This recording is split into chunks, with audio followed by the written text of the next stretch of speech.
No ar, ponto de encontro. Um convidado especial, um assunto interessante, importante para você conhecer, aprender e saber mais. Ponto de encontro. Agora, na Santana FM. Olha, 16h30, gente, ela apareceu, a agenda dela lotadíssima, quando é aqui, Vale do Formiga, Belo Horizonte, doutora Priscila Guimarães, boa tarde. Boa tarde, Luiz, boa tarde aos ouvintes da Rádio Santana. Muito bem, você hoje conosco mais uma vez, pode fazer as suas perguntas para a doutora Priscila, nutricionista. Você tem dúvidas quaisquer da alimentação, mas eu peço a você que já mande agora, já ligue agora, não espere, vou esperar um pouquinho para eu ligar.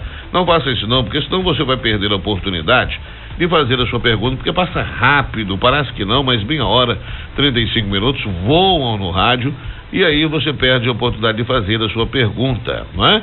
Eu sempre também recomendo, não deixe para fazer a pergunta no mesmo dia, pode ligar antes, fala comigo, pergunta a Carla, pede para falar com a Paloma e peça para anotar, fala, deixa a pergunta anotada aí, pro profissional tal, pro advogado, pro psicólogo, pra doutora Priscila, porque vindo a data eles vão responder aí a sua pergunta, vão responder o seu questionamento e aí fica todo mundo em paz numa boa. Já tem pergunta aqui, Priscila, já tem pergunta, olha só que legal. Eu anotei aqui com a Priscila uns temas, mas já vamos começar pelo ouvinte, porque aí a gente já embala aqui. Olá, Luigi e doutora Priscila, boa tarde. Eu tenho 25 anos, peso na faixa de 65 a 68 quilos, tenho 1,85 m e não passo desse peso, e como bastante, mas não saio disso.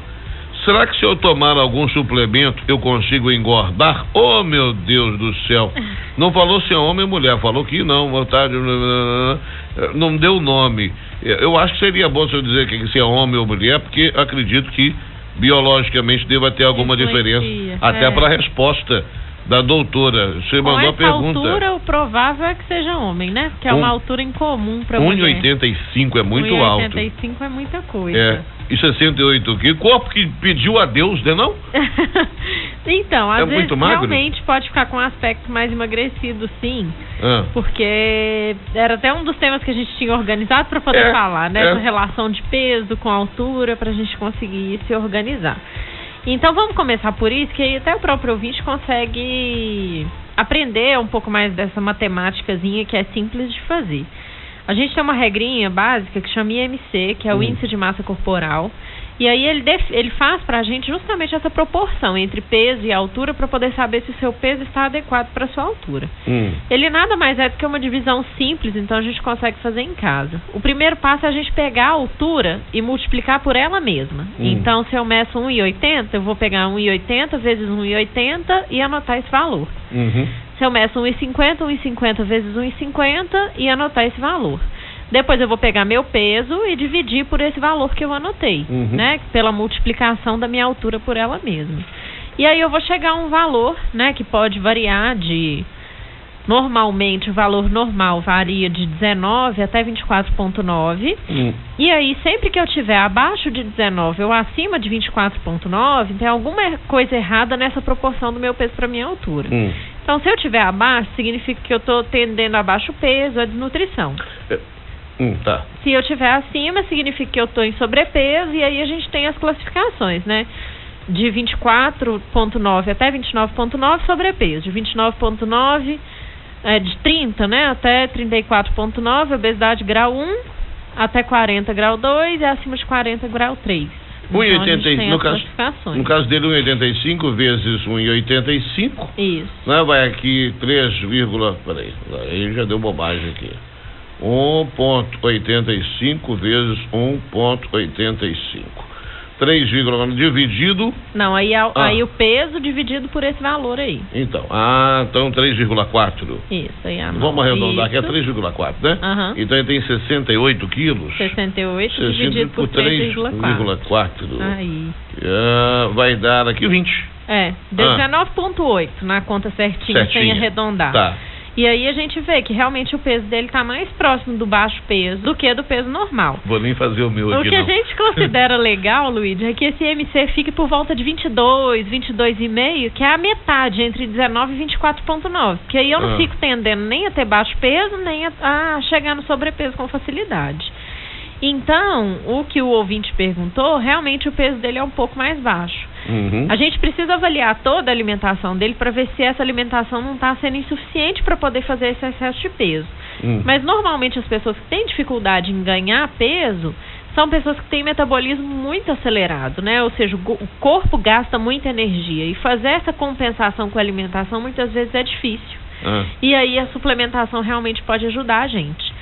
Claro que tem que ser uma suplementação de qualidade, assessorada por um profissional de qualidade, para que esse ganho de peso não seja só de gordura também, né? Porque ele tem que ter um ganho de peso, mas esse ganho de peso tem que ser saudável. Porque caso não tivesse nenhuma diferença, era só a gente mandar ele tomar 3 latas de leite condensado por dia, por exemplo, que esse ganho de peso viria. Mas o objetivo não é fazer isso, não é ganhar peso gerando sobrecarga para o organismo. Então, a suplementação pode sim ser bem-vinda, mas dentro de uma alimentação organizada e com uma indicação bacana de suplementação. Andaram aí tendo uns suplementos aí meio condenados do mercado, né? Sempre tem, né? O que a gente mais vê, de mês em mês, 6 em 6 meses pelo menos, a Anvisa pega algum suplemento que está fora do padrão. Né? Esse fora do padrão, o que eles têm mais pegado são os whey protein, né? Que são suplementos que estão na moda, suplementos a partir do soro do leite. E aí eles são ricos em proteína, então normalmente o praticante de atividade física gosta muito de utilizar ele como um complemento alimentar mesmo. Ele não faz milagre sozinho, né? Ele exige treino, ele exige alimentação adequada, mas muitas marcas às vezes colocavam no rótulo que tinham X de proteína, às vezes tinham mais ou menos, colocavam no rótulo que tinha X de carboidrato e às vezes tinham mais ou menos. Então essas são as grandes condenações da Anvisa. E o grande risco de se comprar alimentos importados que não são autorizados no Brasil. Porque quando eles não são autorizados, eles não passam por essa fiscalização, né? Porque a Anvisa não pode nem sonhar que esses suplementos estão aqui, porque eles são proibidos. E aí, quando a gente compra, a gente assume o risco disso, né? De não saber direito o que é que realmente está ali dentro daquele pote. Aquele negócio de suplemento dá diarreia no pessoal? Não é normal de dar. Eu tomei um negócio desse há uns 10 anos atrás. Me fizeram com um suplemento que a gente trabalhava muito à noite, madrugada, aquela coisa toda de boate. E eu trabalhava aqui de 11 da manhã às 4 da manhã numa boate nos Estados Unidos. E era dançarino não, viu, gente? Eu era gerente da boate. Então falando que tá dançando na boate. Aí o colega apareceu com esse negócio lá para dar uma turbinada. Menina do céu, o negócio bateu, mas deu um revertério no intestino. Tem gente que tem sensibilidade individual mesmo. E às vezes a sobrecarga de concentração de nutrientes pode acabar gerando alguma diarreia. Ou então do próprio produto mesmo, né? Então o whey protein, por exemplo, pessoas que são intolerantes a leite podem ter alguma intolerância assim com o whey protein, já que ele é um derivado de leite também. Então detalhe, hein? Ele é proveniente do soro do leite. Tem adulto que tem. Aqui, esse negócio de lactose, só para juntou aí, né?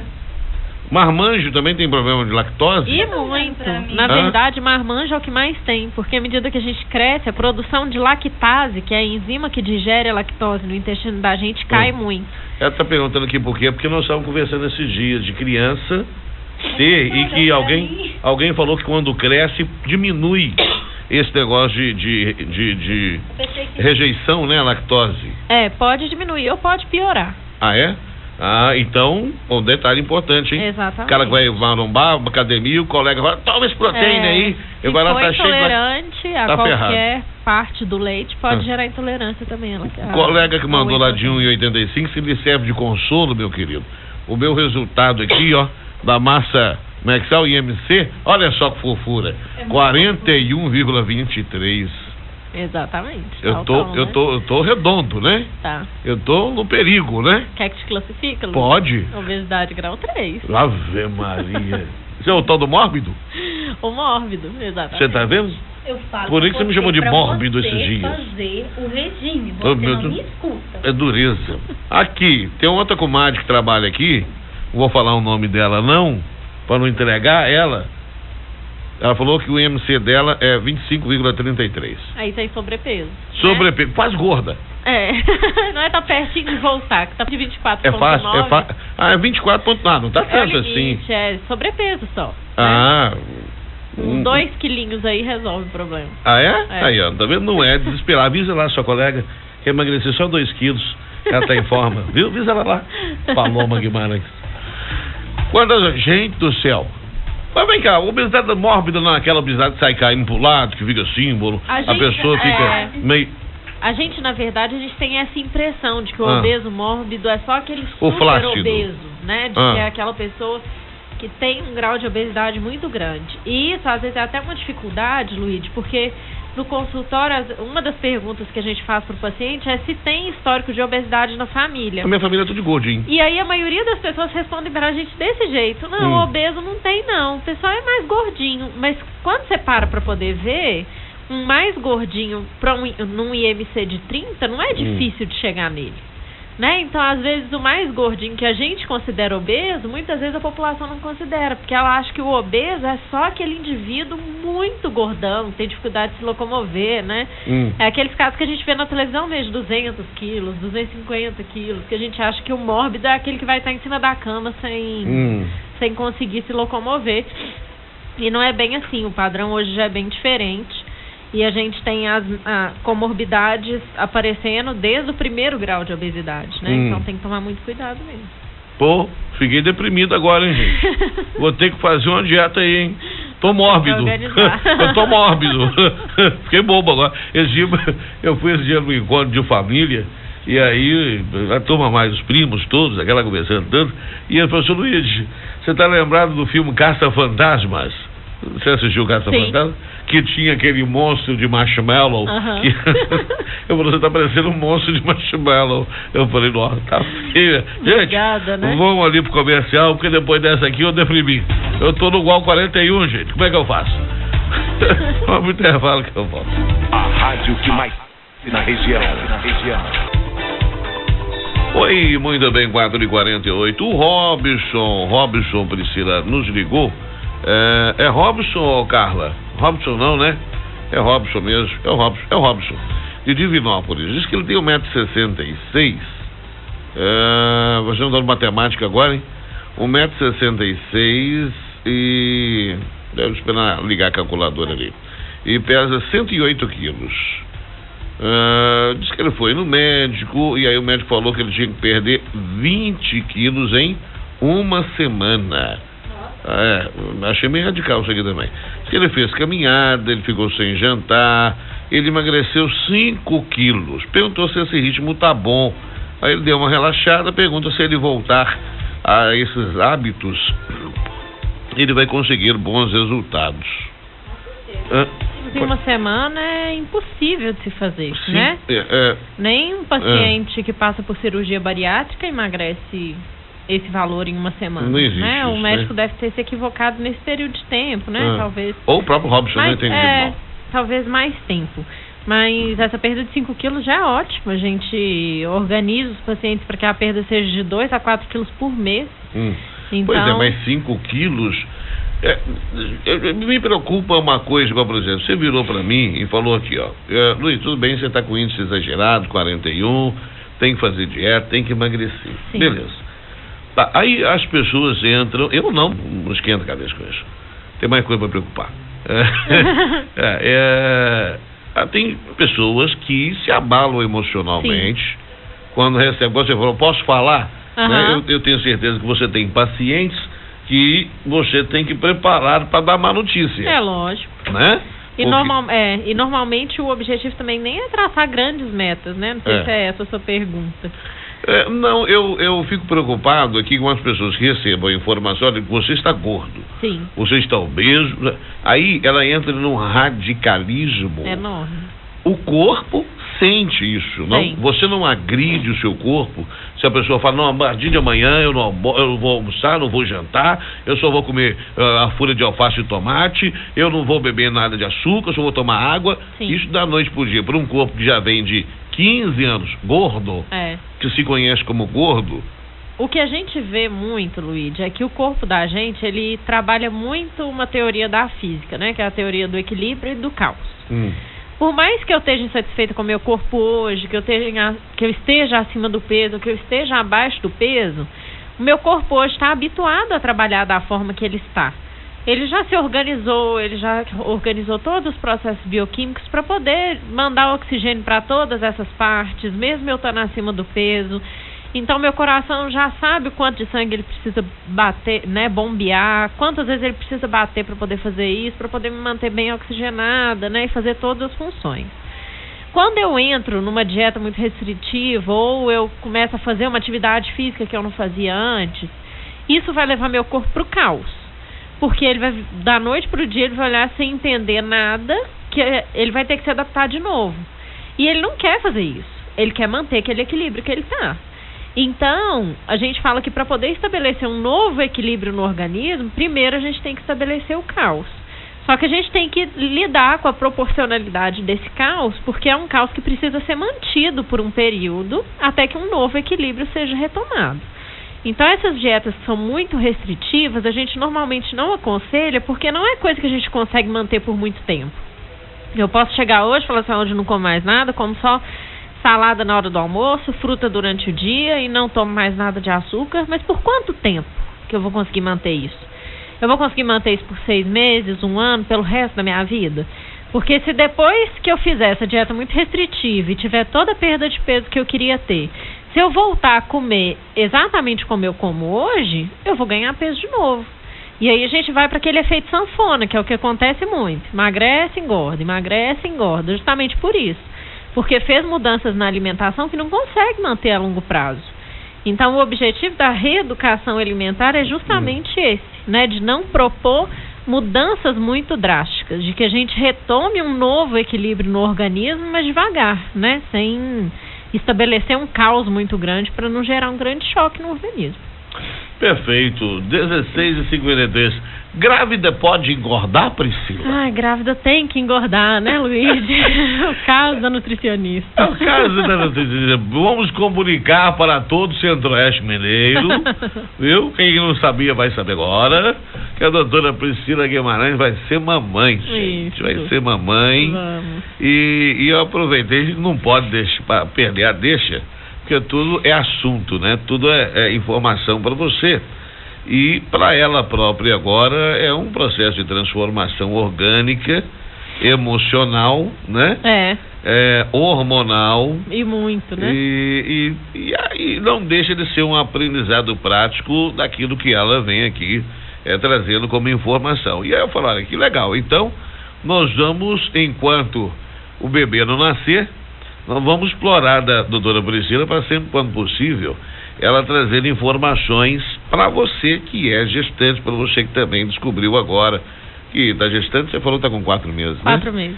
E está começando também a gravidez. Eu tenho certeza que a Priscila vai descobrir coisas. Eu não sei se a teoria, é igual eu brinco com as meninas aqui do jornalismo, que elas fazem jornalismo, e aprender uma coisa no banco acadêmico é uma coisa. É muito mais fácil. E vir para a prática é outra. Com certeza. Então, eu acredito que você também, como mulher, organismo vivo, psicóloga e agora mãe, né? São várias coisas, não, mulher só, né? Nutricionista, né?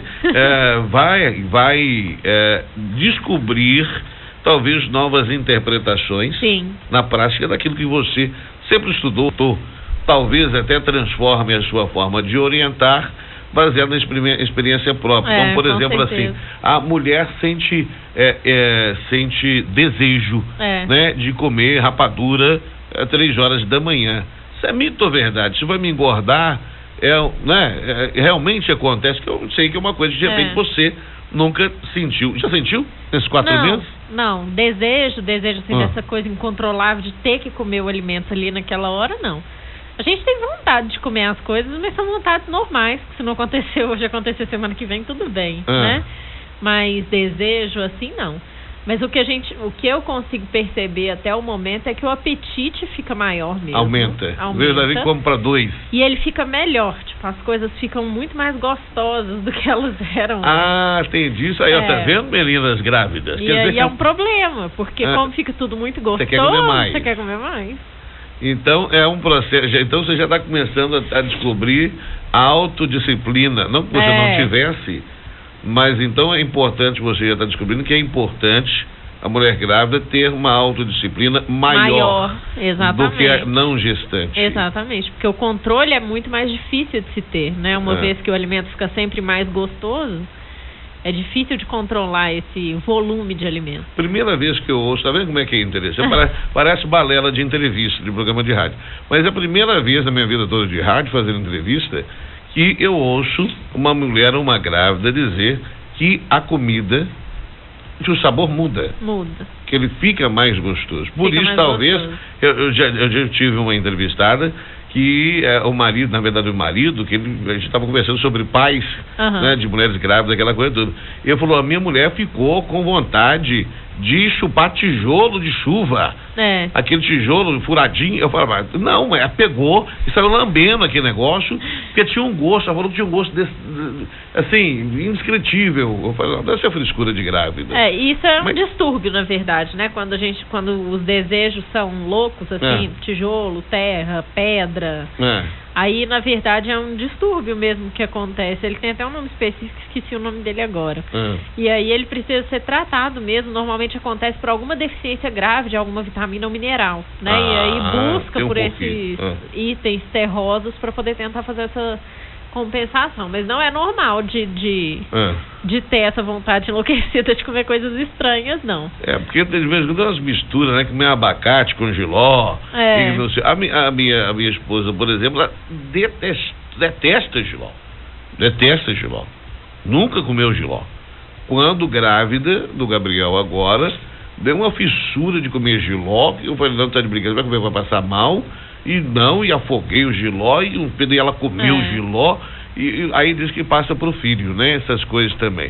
Aí quando o Gabriel nasceu, a primeira papinha dele, eu joguei jiló lá dentro. Falei, deixa eu ver se vai comer jiló. Foi não tudo, né? Traçou tudo. Outra coisa que eu descobri também, que foi até inovador pra mim, porque não era uma conduta que eu tinha com as minhas gestantes em consultório, é que conversando durante uma aula de pós-graduação com uma das professoras, ela comentou comigo que eu tenho intolerância a alguns alimentos, e aí eu fui conversar com ela se eu deveria evitar mais ainda esses alimentos durante a gestação, e ela me falou que não.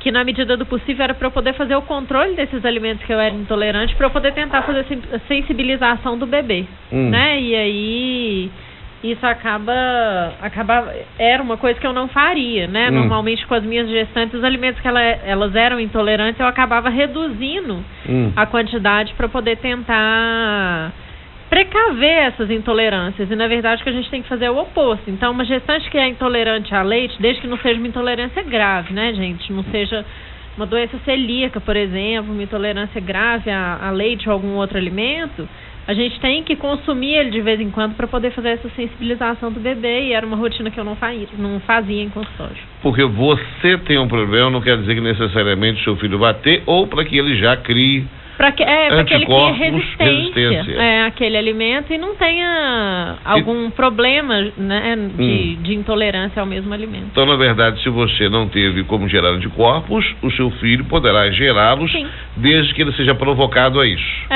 Exatamente. Interessante. Por isso que é tão importante ir variando a alimentação da criança para ele ter contato com vários alimentos. Não a ponto de você passar mal. Não a ponto. Né? Então, e sobre orientação médica também, né, porque de repente alguma gestante está ouvindo assim, eu passo mal com isso, mas não quero que meu filho passe. Vai lá, pega uma bandeja e come o negócio. E o objetivo também é fazer sensibilizações pequenas, não é dar o mesmo alimento para o menino todos os dias, numa tentativa de sensibilizar, porque aí a gente hipersensibiliza e gera intolerância de novo. Né? Então é apresentar o alimento para que a criança ainda intraútero tenha contato com aquelas partículas. Aguarde nos próximos programas da Priscila o quadro Minha Vida de Grávida. É. Já dei até o nome do bloco. Aí, do quadro. Minha Vida de Grávida. Ela fala de nutrição e a vida dela de grávida. Para as outras grávidas, né? Olha, 17 horas. Você vai ouvindo, daqui a pouco você tá aí prenha também. Tinha um programa na época, né? Minha Nada Fácil Vida de Grávida. Diz que agora arranjaram um programa japoneses, né? Agora eu só preciso disso, né? Porque a barriga eu já tenho, né? A barriga eu já tenho. É um programa que coloca um aparelho e os caras começam a sentir a dor da gravidez, do parto. Nossa Senhora. Os japoneses inventaram aí para os caras que conversam muito fiado, diz que essa coisa de ganhar filha é mole, né? Diz que eles desenvolveram o aparelho que eles colocam lá os plugs no abdômen do homem e ele sente a dor do parto. Mas diz que cara gritou pedindo pelo amor de Deus para parar. Mas não deve ser fácil mesmo. Imagino, também não quero saber como é que é, não. Não, de jeito nenhum. Aqui, última pergunta, nada, última não. Tem duas aqui, Priscila. Vamos lá. Ninguém quer ser gordinho, hein, gente? Tem 3. 3, gente, o programa já acabou, aí. 17:01. Lúcia, há 5 anos descobriu que tinha tireoide. Deixa eu só fazer uma correção. Todo mundo tem tireoide. Graças a Deus.